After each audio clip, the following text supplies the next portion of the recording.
I'm a lover. When I'm with you, I don't lose my cool. I like to call you now. And whenever I'm with you, my baby, I keep my Fahrenheit. I don't lose my cool. I wanna testify that everything is easier. 'Cause you're my baby. I never lose my cool.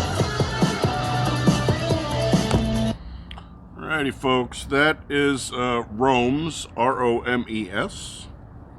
Name of the song is Lose My Cool, and it's coming off the Running Wild and indie pop rock folk workout playlist from Alex Rainbird Music. Yeah, I like that song. It just pulled it up out of nowhere because I needed Screw Tube music. Not a bad song. I do have a penchant for power pop. Be nice to see it come back. Just miss light, happy driving music instead of this super crazy shit. Anyway, we've never done Coors. We have Coors left over from the Christmas party, so I thought we would take a look at Coors Banquet. Now, I don't know if the fellas who named this banquet know what a banquet actually is.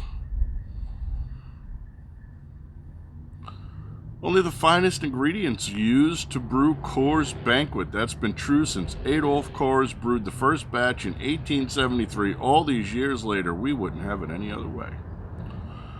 When it comes to brewing, water matters. That's why ours comes from the Rockies. It starts high in the mountains. It flows all the way down to the Golden Brewery, where it becomes Coors Banquet beer. It's in Golden, Colorado. Yada, yada.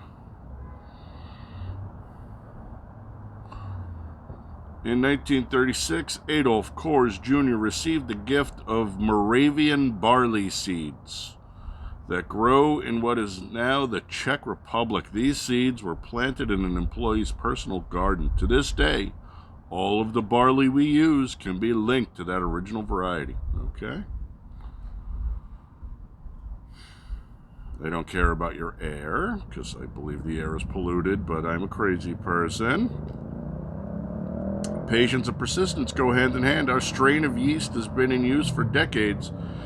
It contains a unique personality that helps provide that fruity aroma Coors Banquet has come to be known for.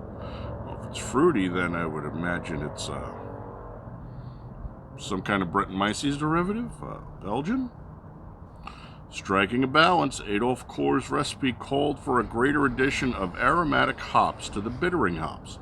Our subtle blend of Chinook, Hallertau, Hercules, and Taurus gives Coors Banquet just the perfect hint of bitterness to offset the malty sweetness. Well, that should be the goal.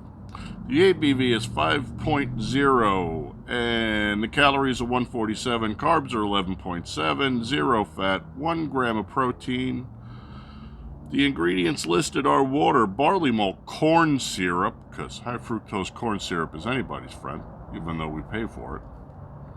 Yeast and hop extract. So the corn syrup disclaimer, corn syrup is used as part of the brewing process only. Coors Banquet never uses high fructose corn syrup. Okay, well, you know, Santa Claus flies around the world at night, so it could happen. Anyway, I was never a big Coors fan, even when I lived back east in the 80s. And after Smokey and the Bandit comes out, he's got to smuggle Coors in a Texarkana or something. Coors was a non-union shop. You couldn't bring non-union shop into a union town. New York did not have Coors until way later on. We were a Budweiser, Miller, Schaefer kind of town, so. Smells okay.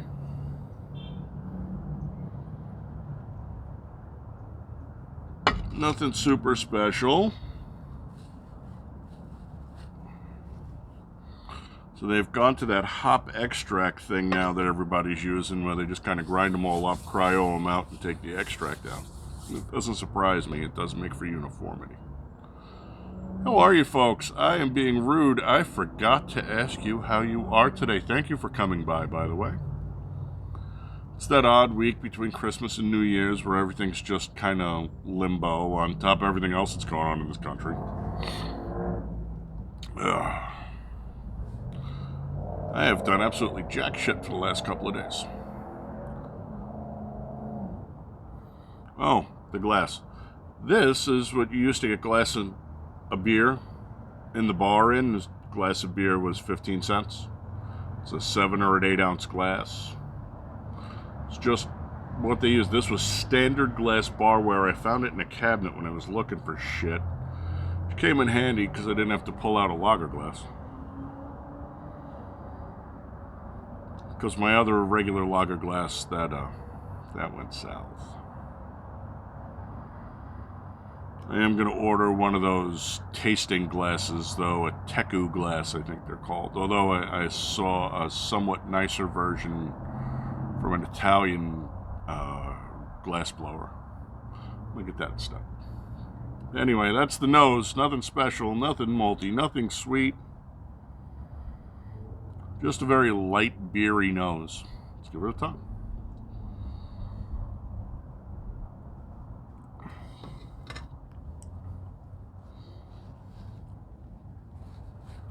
Okay. It's thin. It's a lager. She's sweet where, well, let's do it the easy way. Where Bud is dry, Bud adds the rice to dry theirs out. She's sweeter. And it doesn't taste like it's Belgian yeast. And even with their addition of multiple strains of hops, the IBUs on this are almost nothing. Not very bitter.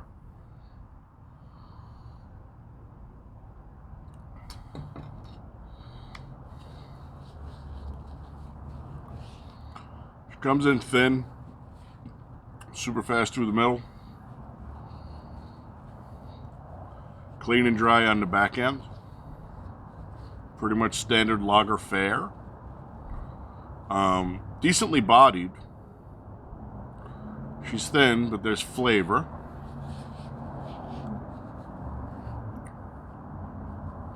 A drinkable beer. Not horrible. I tend to stay away from these. I still have beer left in the can. Like I said, it's a short glass. I just tend to stay away from anything made by big giant corporations. But if you show up at somebody's house and they're having a barbecue and the choice is this or Steel Reserve, might wind up going with this. Just saying. All in all, not bad, not great. Standard fare, which is why it drives me crazy that we look down on American domestics. These are some of the biggest beers in the world. They're not bad beers. And unless you're going to go full snobbo and say, oh my God, they're not horrible beers. My problem with them is the ingredients list. I don't like glyphosate. This tested positive for glyphosate. I don't like high fructose corn syrup. There was a reason there were beer purity standard laws, and we need to go back to them. But there's too much money in making it cheap and easy and knocking it off, so this would be a perfectly acceptable beer. This would be my second behind, like, a Bud for just domestic, cheap lagers.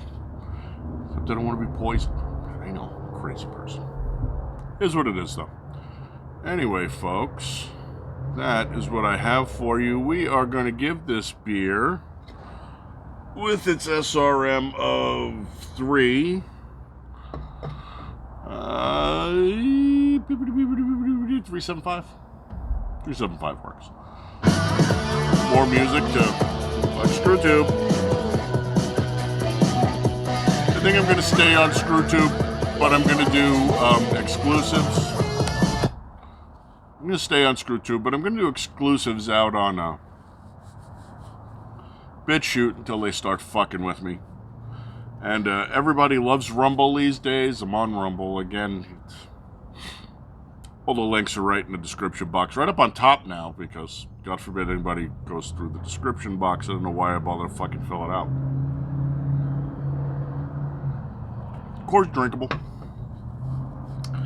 Again, not my first choice. I don't wish to be poisoned in the name of corporate profit, though. That's me.